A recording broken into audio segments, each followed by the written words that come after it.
स्वागत है अनी स्पार्क स्टोरीज टीवी हब में, जहां जादुई एनिमेशन कहानियां कल्पना और मजा जगाती हैं। मंदिर की आत्मा।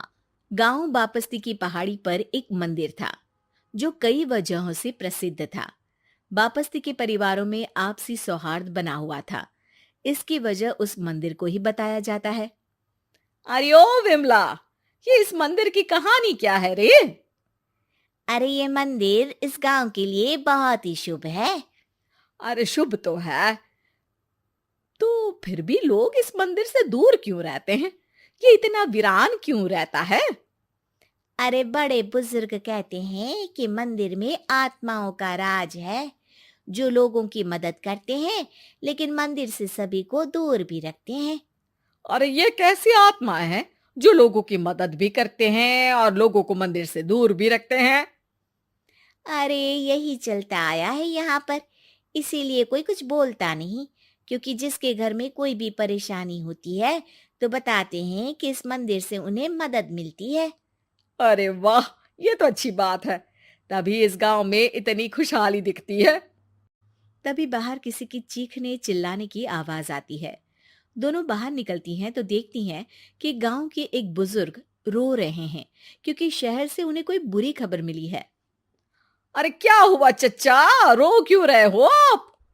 हाँ चाचा, बताओ ना, हुआ क्या? अरे क्या बताऊं बेटे, मेरा बेटा शहर गया हुआ था कमाने, लेकिन आज खबर मिली है कि उसका एक्सीडेंट हो गया। वो अस्पताल में भर्ती है। अरे तो इसमें परेशान होने की क्या बात है चाचा, जाओ शहर और बेटे का इलाज करवाओ। हाँ चाचा, विमला सही कह रही है। आप शहर जाओ और इलाज करवाओ। अरे कैसे इलाज करवाऊं, अभी पैसे नहीं है और शहर के अस्पतालों में इलाज का खर्चा लाखों में आता है। अरे चाचा, भगवान पर भरोसा रखो, कहीं ना कहीं से मदद जरूर मिल जाएगी। बस आज का दिन कैसे भी काट लो। अरे अब तो बेटा थोड़ा समय काटना भी मुश्किल होता जा रहा है।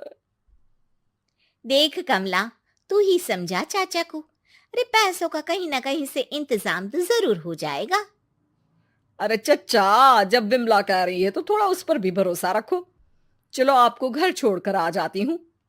उसके बाद कमला उन बुजुर्ग को लेकर चली जाती है और विमला मंदिर की ओर चली जाती है। विमला मंदिर की सीढ़ियों पर चढ़ते हुए दूर से नजर आती है। उसके बाद वो आंखों से ओझल हो जाती है। उसी रात उस बुजुर्ग के घर के बाहर एक थैला रखा हुआ मिला। बुजुर्ग उस थैले को देखते ही चौंक पड़ा, क्योंकि उसमें 5 लाख रुपए रखे हुए थे। वो बुजुर्ग सुबह दौड़ा दौड़ा गांव के दूसरे बुजुर्गों के पास गया। और मंगल भाई सुनो, मेरे घर के बाहर ये पैसों से भरा बैग रखा हुआ मिला है। अरे किसका है ये भाई? अरे भैया, मुझे क्या पता।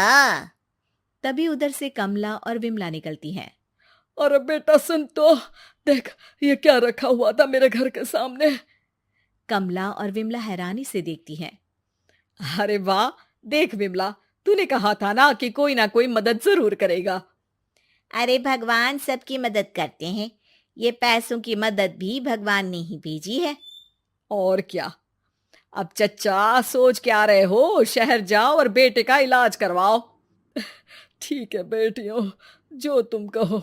चलो निकलता हूँ शहर बेटे का इलाज करवाने के लिए। अरे विमला, एक बात तो बता, ये इन्हें मिले तो कैसे मिले पैसे? अरे मैं ना कहती थी कि ये मंदिर सबकी मुसीबतों में मदद भेजता है।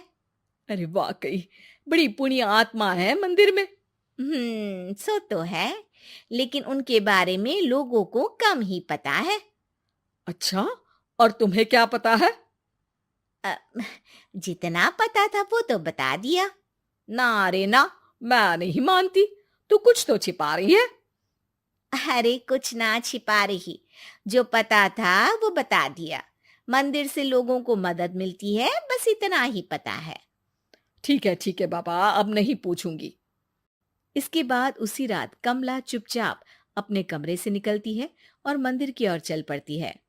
कमला धीरे धीरे मंदिर के दरवाजे पर पहुंचती है। अंदर से हल्की हल्की रोशनी आ रही थी। इसके बाद जो वो देखती है वो हैरान रह जाती है। कमला इसके बाद तेजी से वापस लौट आती है। दूसरे दिन सुबह सुबह। अरे विमला, तू तो छिपी रुस्तम निकली। है? ऐसा क्या छिपा लिया मैंने? अरे तूने तो भनक ही नहीं लगने दी और चाचा की मदद भी कर दी। हैं? ये क्या कह रही हो? ऐसा कैसे कह सकती हो तुम? मैंने कोई मदद वदद नहीं की। अरे सब पता है मुझे, कल रात मैं गई थी मंदिर। तो क्या देखा? अरे तुम्हारा पति और कुछ लोग वहां दिखे। बोरियों में नोट भरे हुए थे और सभी नोट गिनने में लगे हुए थे। तो तुम्हें क्या लगा? वो क्या कर रहे थे? अरे मैं समझ गई कि वो लोग कहीं से डकैती कर पैसे लेकर यहाँ मंदिर के पीछे छिपाते हैं। अब जब तुम जान ही गई हो तो बता देती हूँ, लेकिन ये बात किसी को पता नहीं लगनी चाहिए। मेरे पति डकैती नहीं डालते हैं, बस उन लोगों से पैसे छीनते हैं जिन्होंने गलत तरीके से पैसे बनाए हैं। और फिर लोगों की मदद करते हैं। यही है वो पुण्य आत्माएं जो लोगों को मदद पहुंचाती है। अब समझी? हाँ, अब समझी उन पुण्य आत्माओं का चक्कर। सही है। करते रहो मदद, लेकिन सावधानी से, मेरी तरह कोई और ना पहुंच जाए। को हमारी कहानियां पसंद आई, लाइक और सब्सक्राइब करें अनस्पार्क स्टोरीज टीवी हब।